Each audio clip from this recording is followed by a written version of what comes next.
Hi guys!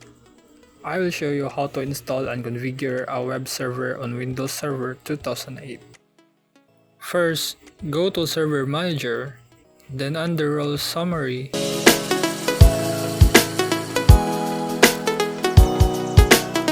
click on Add Roles,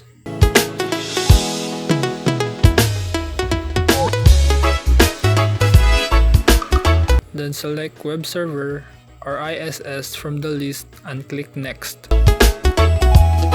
Select the required ISS services, ensuring you include services like static content.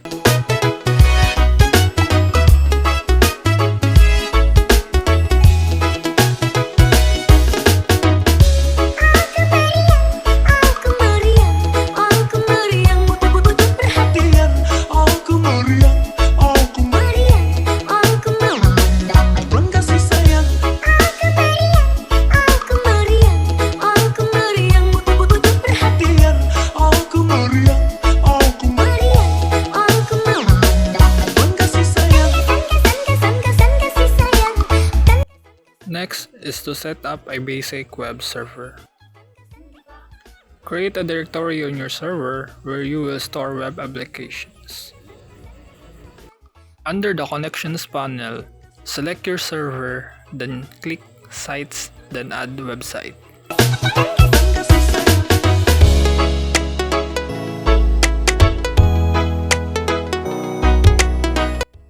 Set the physical path to your previously created directory. Assign an IP address and configure bindings, such as HTTP or HTTPS.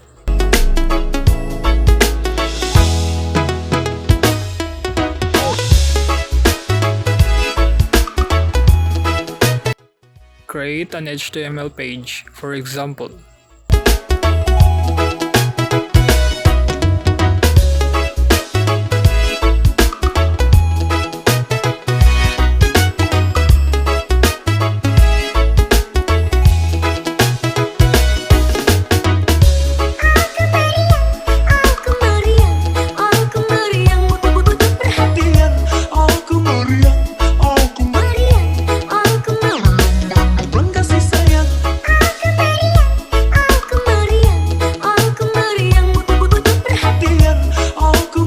Configure security and permissions.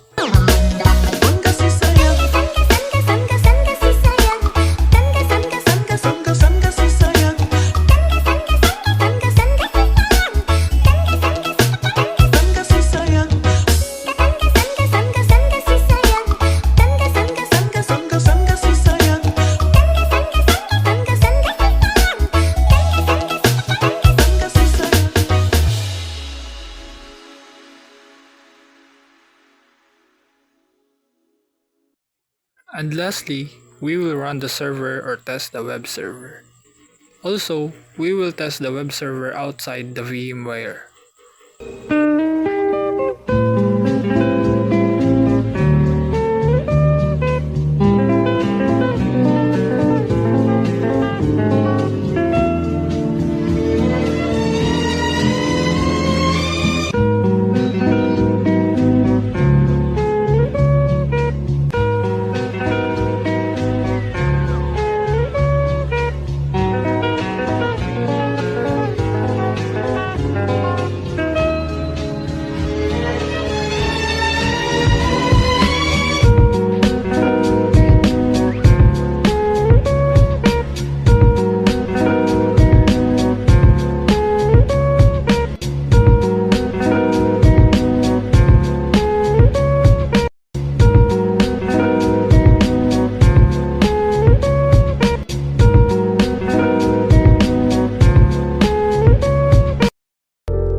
That's all for this video. Thank you for watching and I hope it helps.